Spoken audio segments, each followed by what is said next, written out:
Subscribe कीजिए हमारे channel steno Hindi dictation को और बेल आइकन को दबाइए लेटेस्ट वीडियोस की नोटिफिकेशन सबसे पहले पाने के लिए। नमस्कार दोस्तों, चैनल में आपका हार्दिक स्वागत करता हूं।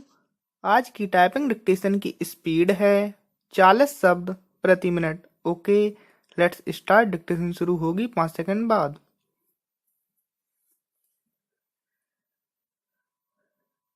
स्टार्ट।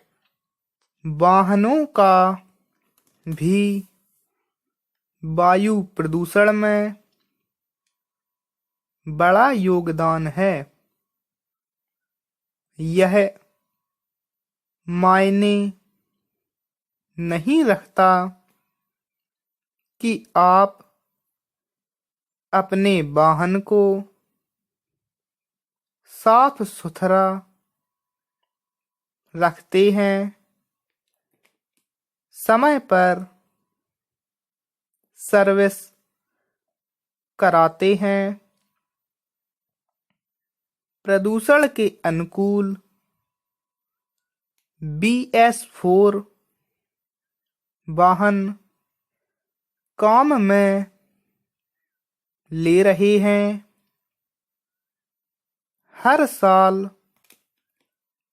8 गुना वाहन शहर की सड़कों पर जुड़ जाते हैं, तो आपके सारे प्रयास विफल हो जाते हैं। इससे बचने के लिए सार्वजनिक परिवहन की व्यवस्था को सुदृढ़ करना होगा। हर सर्दियों में हालात बिगड़ने पर सार्वजनिक मंचों पर इस पर बातें तो खूब होती हैं, लेकिन हालात जस के तस ही रहते हैं। अब भी सार्वजनिक परिवहन के नाम पर सड़कों पर कुछ ही बसें देखने को मिलती हैं। इस तथ्य को किसी भी सूरत में नजरअंदाज नहीं किया जा सकता कि बिना सहज, सुलभ और सस्ते सार्वजनिक परिवहन के आप वायु प्रदूषण को नियंत्रित नहीं कर सकते। इसकी कमी के चलते हर सर्दियों में मौसम के खिलाफ जंग में हार का मुंह देखना पड़ता है। वहीं दूसरी ओर उद्योगों में सस्ता होने के चलते पेट कॉक का इस्तेमाल किया जा रहा है। पेट कॉक को bottom of the barrel fuel कहा जाता है। पेट कॉक को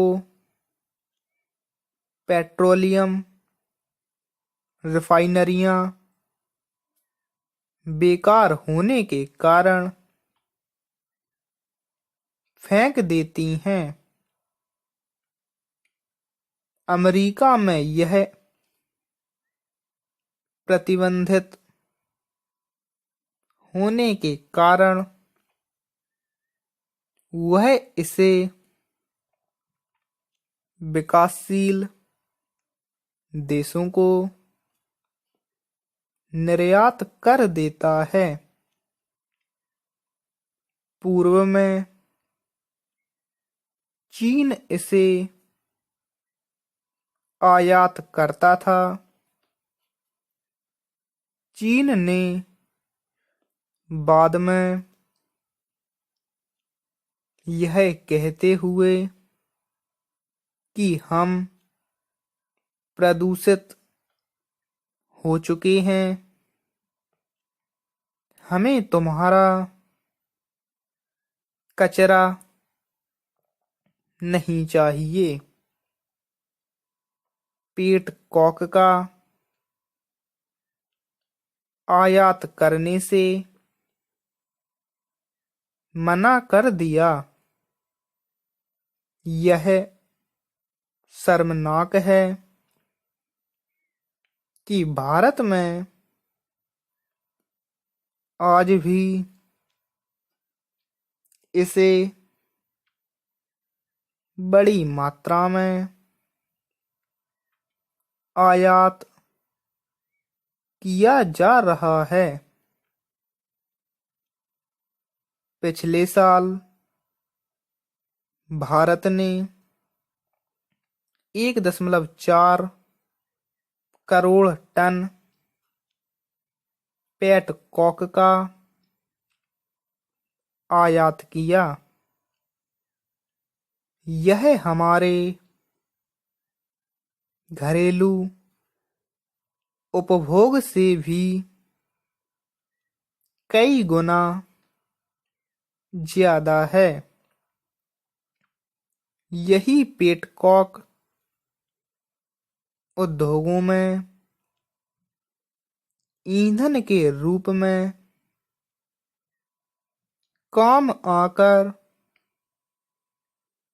प्रदूषण का बड़ा कारण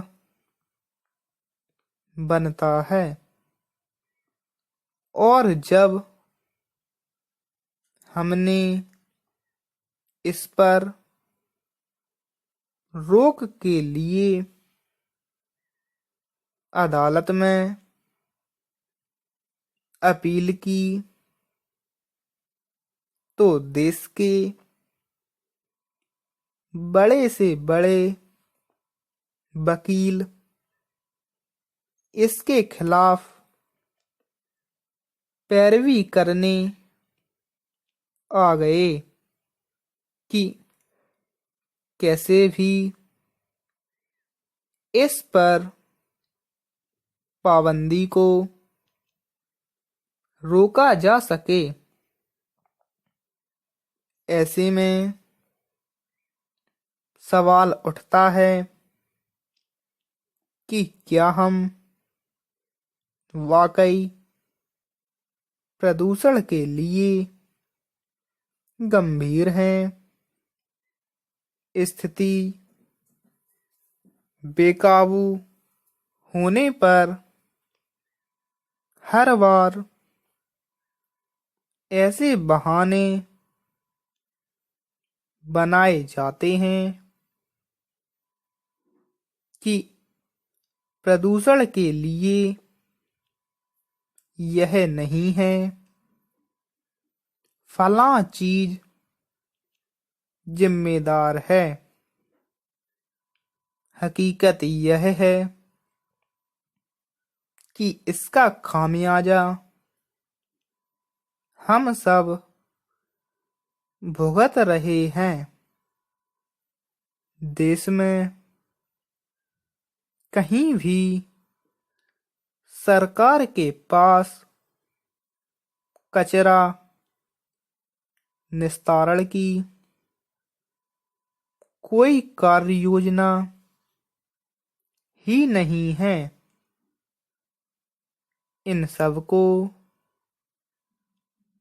प्राथमिकता में रखते हुए ठोस योजना बनाकर उस दिशा में सही कदम उठाने होंगे। प्रदूषण के खिलाफ जंग जीतना मुश्किल है, नामुमकिन नहीं, लेकिन इसके लिए बड़े पैमाने पर सही मंशा से परिवर्तन करने होंगे। स्टॉप।